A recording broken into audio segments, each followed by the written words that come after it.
sélectionneur du Sénégal, Aliou Cissé. Levez la main et donnez votre nom et le nom de votre organisation avant de poser votre question. Y a-t-il des questions?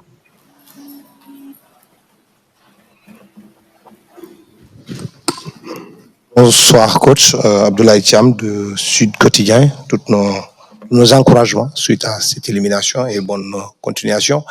Est-ce que vous vous dites que le match s'est plié après avoir raté les 2 occasions franches à partir des 20 premières minutes? Alors, je dirais pas ça. Je crois qu'un match se joue 90 minutes.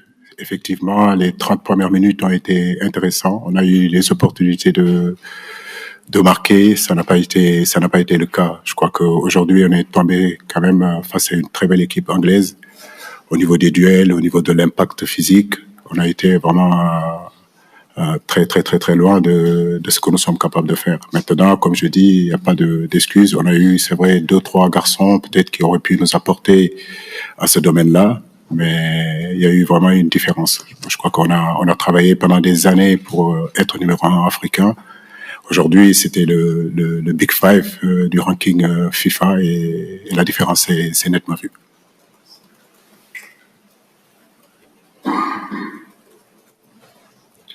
Bonsoir coach, Brahim Sodena de la Mauritanie.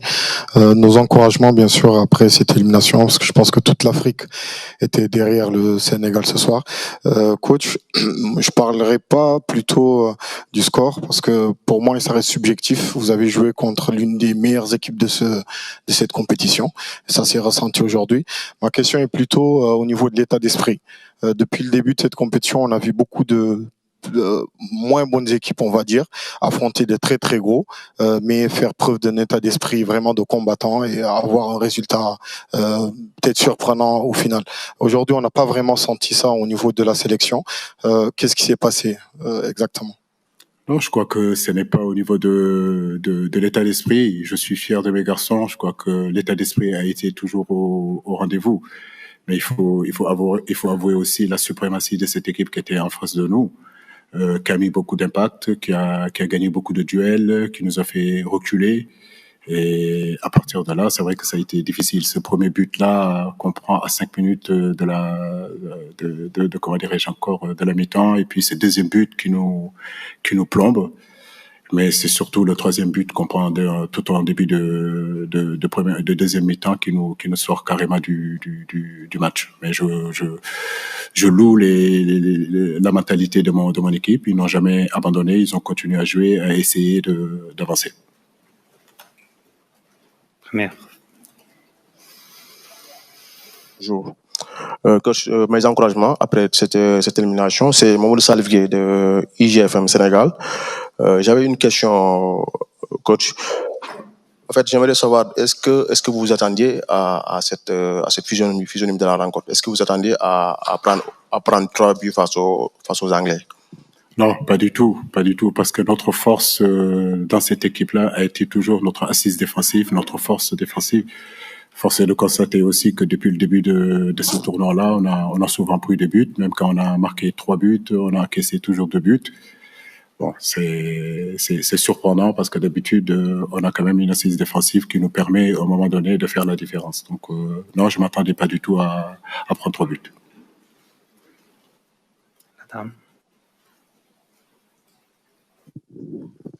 Coach Ndeye Domthiou, je suis là. Ndeye Domthiou, Radio Sénégal, RTS. C'est vrai que l'Angleterre était dominante. On voit la différence entre les deux équipes. Mais au-delà du résultat, au-delà de la défaite, qu'est-ce que vous avez appris de cette rencontre qui pourra vous aider pour les prochaines échéances de l'équipe nationale du Sénégal? Là, on est dans la Coupe du Monde. C'est les meilleures équipes au monde qui sont là. C'est ce que je disais tout à l'heure. Aujourd'hui, le Sénégal était 18e sur le ranking FIFA. En face de nous, il y avait une équipe qui était 5e ou 4e, le Big Five mondial. Tout ça, c'est un processus. Aujourd'hui, on a travaillé pendant des années et des années pour arriver à hisser notre niveau sur le continent. Maintenant, il faut que l'équipe du Sénégal continue aussi à travailler pour que justement les prochaines Coupes du Monde arrivent à rivaliser face à des équipes de cette envergure-là et de cette qualité. Oh yeah, coach. Est-ce que je peux vous demander, monsieur le sélectionneur, en voyant les 4 matchs que vous avez joués, à quel point est-ce que Sadio Mané vous a manqué? Et je sais que vous venez de signer un contrat. Est-ce que vous pensez déjà rester, continuer avec ce projet à la tête de l'équipe du Sénégal? Pour l'instant, je ne veux pas parler de mon avenir. Je crois qu'il y a une défaite qui est là. Donc, on va d'abord prendre les enseignements concernant cette défaite. Et après, on verra bien ce qui se passera. Pour l'instant, je suis le sélectionneur de cette équipe nationale. Et l'avenir nous dira.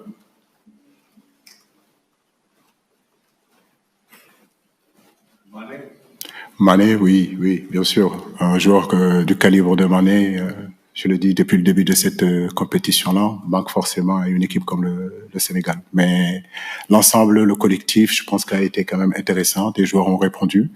Et je le dis, je ne suis pas insatisfait vraiment de l'ensemble des 4 matchs qu'on a fait, avec des garçons qui ont pris des responsabilités et qui ont pu élever aussi le niveau. Merci. Coach Bakary Cissé du Journal Record. Coach, quand on perd des joueurs comme Idrissa Gana Gueye, comme Cheikh Oukata, qui connaissent bien le football anglais, et que derrière, vous jetez dans le bain 4 joueurs à vocation offensive, c'est-à-dire les 3 de devant et Iliman Ndiaye. Qu'est-ce que vous cherchez en réalité, si on sait que c'est un match coupé qui pouvait aller jusqu'au tir au but? Merci. Écoutez, c'est un choix tactique. Je pense que il s'agissait pas à un moment donné de se mettre derrière à 10 et attendre que les vagues arrivent sur nous. Il fallait qu'on crée quelques problèmes à cette équipe-là. Je pense que pendant 30 minutes, on a pu le faire. On a pu exister. Et l'objectif, c'était de jouer. J'ai demandé à mon équipe de jouer parce qu'il servait à rien du tout de prendre les ballons et de les balancer. Parce que si vous balancez les ballons vont revenir. Donc, l'objectif, c'est de pouvoir jouer, sortir et combiner. Et ça, on a su bien le faire. Coach Mamoudou Ismaël Souleymane, Teranga News, merci d'avoir hissé les couleurs du Sénégal parmi les 16 nations du monde. Coach, j'ai constaté à chaque fois que la défense était acculée, elle paniquait. Quel que soit le schéma optimal mis en place, est-ce qu'il n'est pas temps pour vous de changer de système tactique par rapport à cette situation? Ensuite, nous avons vu que par rapport au rôle de taulier attendu de Pape, comment s'appelle encore notre milieu défensif, le rôle joué attendu n'était pas le résultat attendu n'était pas au rendez-vous. Secondo, nous avons vu un Crépin reculant, Boulaye Dia court physiquement, même si on a vu qu'au niveau tactique en seconde période par rapport à la mutation en 4-2-3-1, ça allait mieux. Est-ce que c'est pas une erreur d'appréciation de votre part, vu que vous étiez malade et que peut-être ça a un peu impacté? Bon, il y a plusieurs questions dans votre question. Mais ce que je peux vous dire, c'est que la force du Sénégal avant de venir dans cette Coupe du Monde-là, c'était quand même notre assise défensive. Tout le monde nous a témoigné que l'équipe du Sénégal, c'était une équipe qui ne prenait pas beaucoup de buts. Et c'est ce que je disais tout à l'heure. Le fait d'avoir pris autant de buts dans cette compétition-là est inexplicable. Donc, il faut que nous améliorons là-dessus. Ce n'est pas un problème de système. On a montré lors de la CAN qu'on était capable d'aller jusqu'à la finale sans pourtant prendre beaucoup de buts. Maintenant, comme je l'ai dit, ce qui est valable à la Coupe d'Afrique n'est pas valable à la Coupe du Monde. Donc, les erreurs se payent cash et chaque erreur qu'on a commis, l'équipe adverse nous l'a fait payer cash.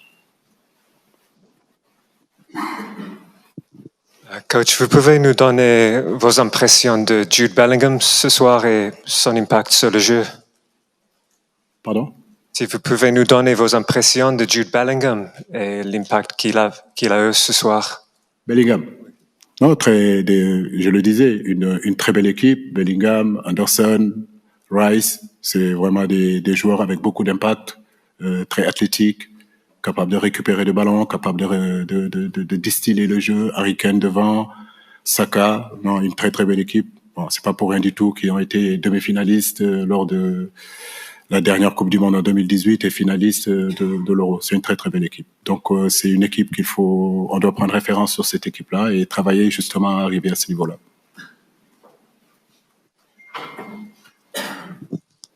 Merci coach. Aaron Dem du journal Vox Populi. Félicitations d'abord pour le parcours du Sénégal. Et la question c'est de savoir le regard que vous jetez après cette élimination-là sur le parcours de l'Afrique qui n'était pas attendu à ce niveau-là mais qui a répondu présente à cette Coupe du Monde. Le football africain est en train de s'améliorer et comme je le dis, c'est un processus. Aujourd'hui, ça ne se décrète pas aujourd'hui d'être champion du monde. Aujourd'hui, en Afrique, les infrastructures commencent à se bonifier. Il y a aujourd'hui une véritable volonté des directions techniques de former les entraîneurs. Il faut donner encore plus de possibilités justement aux directeurs techniques de pouvoir aussi travailler. Au niveau des arbitres, on voit aussi que c'est en train de progresser. Nos États aujourd'hui sont en train d'œuvrer pour que notre football avance, et je crois que c'est dans ce domaine-là qu'on peut arriver. Les choses ne peuvent pas se décréter. Pendant des années, on a fait des coups. Maintenant, avec des générations spontanées, je crois qu'aujourd'hui, dans tous les pays où vous allez sur le continent africain, il y a vraiment une politique sportive qui se met en place. Il faut pas se décourager, il faut continuer à œuvrer, à travailler justement pour améliorer tout ça et pouvoir rivaliser justement et gagner ces genres de championnats-là. We have time for one last. Nous avons le temps pour encore une question.